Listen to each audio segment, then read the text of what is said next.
आम आदमी पार्टी ने फीस बढ़ोतरी को लेकर एक बार दिल्ली सरकार पर निशाना साधा है।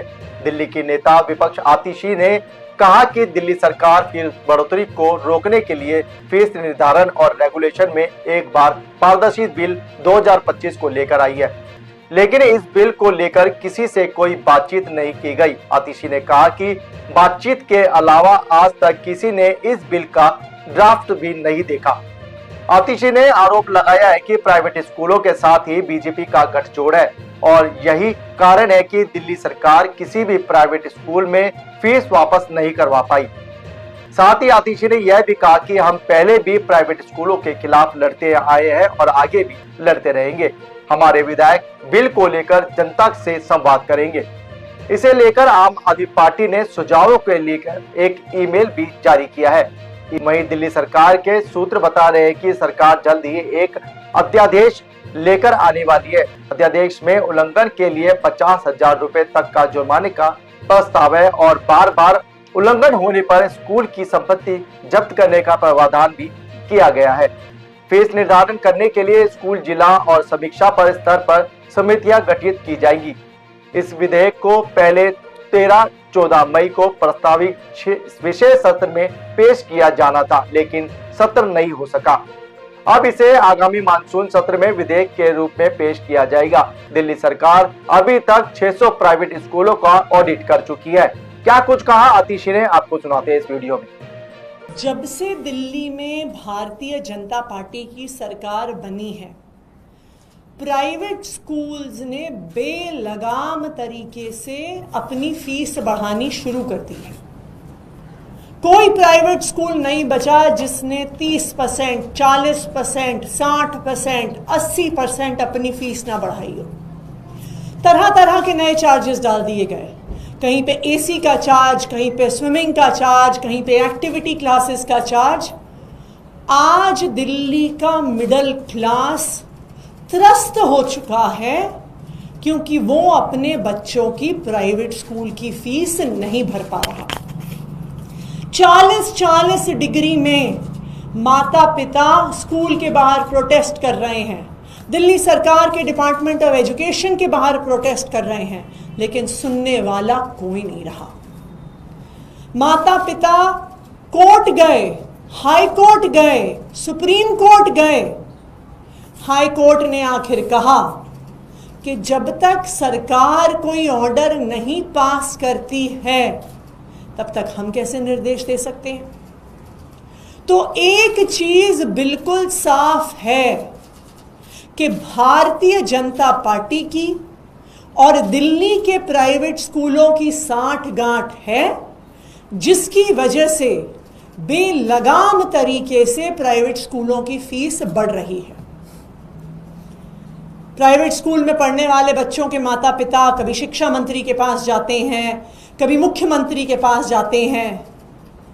वो उनसे झूठी सांत्वना व्यक्त करते हैं, झूठे वादे करते हैं कि हम फीस नहीं बढ़ने देंगे, लेकिन आज तक एक भी प्राइवेट स्कूल की फीस भारतीय जनता पार्टी की दिल्ली सरकार ने रोकी नहीं है।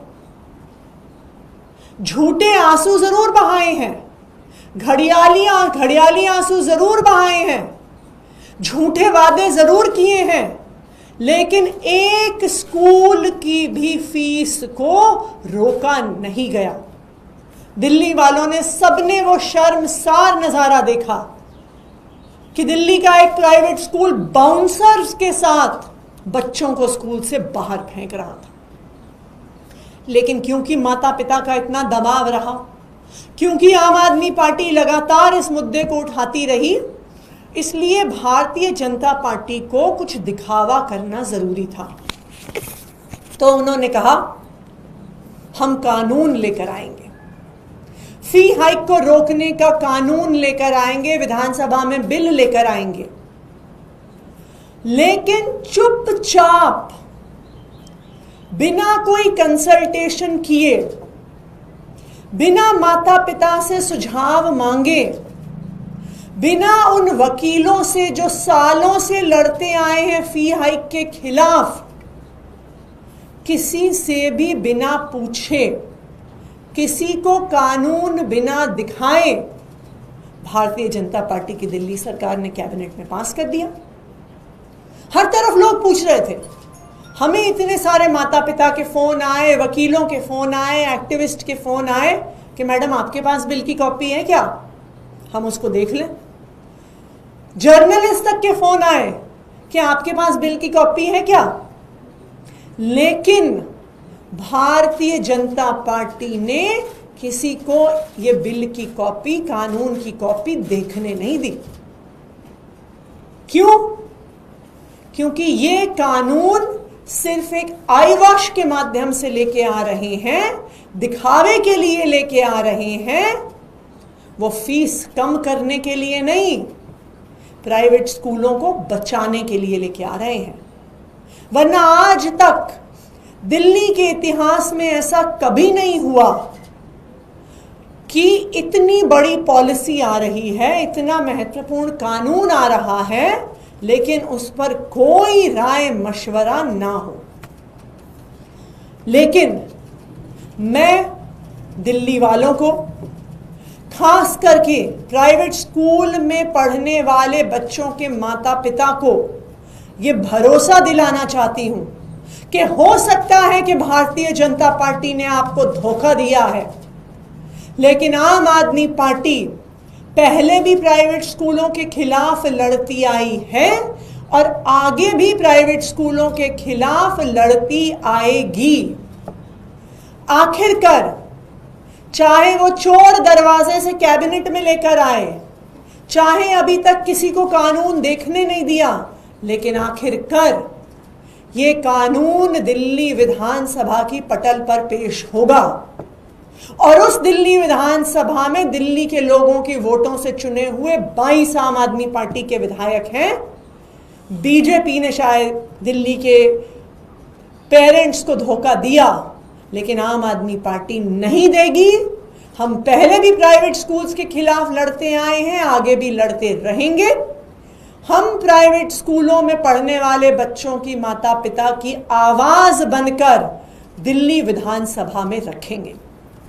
तो जो काम दिल्ली सरकार को करना चाहिए था, एक कंसल्टेशन का, एक रायशुमारी का, माता पिता से, वकीलों से, एक्टिविस्ट से बात करने का, वो काम आम आदमी पार्टी का विधायक दल करेगा। आम आदमी पार्टी ने एक ईमेल आईडी बनाया है इस राय मशवरे की पूरी प्रक्रिया के लिए, fee.consultation.aap@gmail.com, fee.consultation.aap@gmail.com। मैं सभी उन पेरेंट्स से, वकीलों से, एक्टिविस्ट से आग्रह करना चाहती हूं कि जो भी इनपुट्स आप फी हाइक रोकने के कानून के लिए देना चाहते हैं, आप इस ईमेल एड्रेस पे भेजिए। अगर आप आम आदमी पार्टी के विधायक दल के सदस्यों से मिलना चाहते हैं तो कल से लगातार हमारा विधायक दल मीटिंग्स करेगा इस आने वाले फी हाइक के कानून पर, और जो भी पेरेंट्स हमसे मिलना चाहते हैं वो इस ईमेल आईडी fee.consultation.aap पर हमें ईमेल करें। हम आपको मिलने का समय ज़रूर देंगे। दिल्ली के जो भी लोग इस प्राइवेट स्कूल फीस के कानून पे राय मशवरा अपना देना चाहते हैं वो इस पे हमें ईमेल भेजें। हम आपकी आवाज़ बनेंगे और दिल्ली विधानसभा के पटल पर आपके सारे इनपुट्स, आपके सारे सुझाव रखेंगे। अगर ज़रूरत पड़ेगी तो जो कानून भारतीय जनता पार्टी लेके आ रही है उसमें अमेंडमेंट भी मूव करेंगे। जैसे हम 10 सालों से दिल्ली के माता पिता के हक के लिए लड़ते आए हैं, चाहे आज हम विपक्ष में हों, फिर भी प्राइवेट स्कूल की मनमानी के खिलाफ दिल्ली के लोगों के हक में, बच्चों और माता पिता के हक में हम लड़ते रहेंगे। Thank you.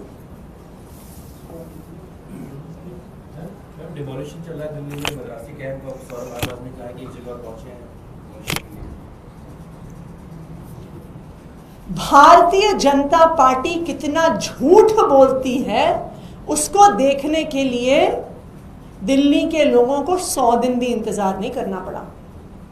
ये वही भारतीय जनता पार्टी है जो चुनाव से पहले झुग्गी प्रवास करती है, मदरासी कैंप में जाती है, वहां पे बच्चों के साथ कैरम खेलती है, लूडो खेलती है, और जैसे ही चुनाव खत्म होता है उस मदरासी कैंप पे भारतीय जनता पार्टी बर्बरता से बुलडोजर चलाती है।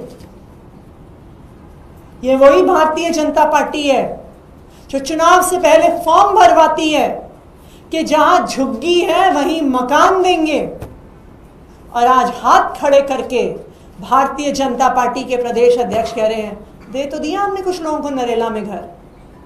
क्या ये वादा किया था भारतीय जनता पार्टी ने? चीख चीख कर भारतीय जनता पार्टी ने कहा था कि जहां झुग्गी है वहीं मकान देंगे। आज क्या हो गया? मदरासी कैंप डूसिब में रजिस्टर्ड एक जेजे क्लस्टर है। ऐसे जेजे क्लस्टर को आप रिहैबिलिटेशन के बिना तोड़ नहीं सकते हैं, लेकिन भारतीय जनता पार्टी एक गरीब विरोधी पार्टी है, वो गरीबों से नफरत करती है। रोहिणी में हमने देखा किस तरह एक झुग्गी को ऐसा लगता है कि जानबूझकर जला दिया गया, मदरासी कैंप को बर्बरता से तोड़ दिया गया, और अभी वजीरपुर इंडस्ट्रियल एरिया की झुग्गियों पर बुलडोजर चल रहा है। मैं दिल्ली वालों को ये याद दिलाना चाहती हूं कि यही भारतीय जनता पार्टी झूठे वादे करती थी, जहां झुग्गी वहीं मकान के, और आज देखिए 100 दिन भी नहीं बीते और उनका झूठ पूरी दिल्ली के सामने आ गया। मैम, जामिया में भी सुप्रीम कोर्ट में सुनवाई चल रही है, वहां पर भी 15 दिन कोर्ट से ऑर्डर था और कोर्ट के ऑर्डर के बाद वहां पे बुलडोजर चलाए हैं। कोर्ट के ऑर्डर के बाद बुलडोजर चला है, लेकिन कोर्ट ने यह कहा कि आप इनको मकान मत दो। जब आपने जहां झुग्गी वहीं मकान का वादा किया तो आप उनमें से कुछ लोग, आप उन लोगों को नरेला क्यों फेंक रहे हैं? नरेला में भूतिया मकान है, भूतिया जर्जर हो गए हैं, वहां पे स्कूल नहीं है, काम नहीं है, बस नहीं है, मेट्रो नहीं है। जो सारे लोग मदरासी कैंप में रहते हैं, जंगपुरा निजामुद्दीन आश्रम के इलाके में काम करते हैं, नरेला वहां से 50 किलोमीटर दूर है, वहां से आएंगे काम करने के लिए। तो हाईकोर्ट ने यह कहा कि आप इनको नरेला में घर दीजिए, हाईकोर्ट ने यह कहा कि बिना मकान दिए घर तोड़ दीजिए। भारतीय जनता पार्टी की जिम्मेदारी थी कि बुलडोजर चलाने से पहले वो मकान देते। दूसरी बात, कालका जी के डीडीए के रिहैबिलिटेशन जहां पे जो घर बने हैं वहां पर मकान खाली हैं, वो तो जंगपुरा के मदरासी कैंप के पास है, उससे हो सकता है 4-5 किलोमीटर की दूरी पर हो, वहां पर मकान क्यों नहीं दिया? क्यों इन गरीबों को नरेला फेंक दिया? और वो भी सिर्फ 1/3 लोगों को घर दिए, बाकी लोगों को सड़क पर लाके फेंक दिए। तो ये भारतीय जनता पार्टी की सच्चाई है। चुनाव से पहले झूठे वादे करते हैं, गरीबों को लुभावने वादे करते हैं, और चुनाव जीतने के बाद उन्हें धोखा देते हैं। इस वीडियो को अपने दोस्तों के साथ जरूर शेयर कीजिएगा, और अगर आपने अभी तक हमारा चैनल सब्सक्राइब नहीं किया तो फौरन सब्सक्राइब कीजिए, साथ ही बेल आइकॉन पर क्लिक करें ताकि मजीद आने वाली वीडियो जहां वक्तन फवक्तन आपके लिए इस चैनल पर अपलोड करते हैं वो आपको वक्त पर मिलती रहे।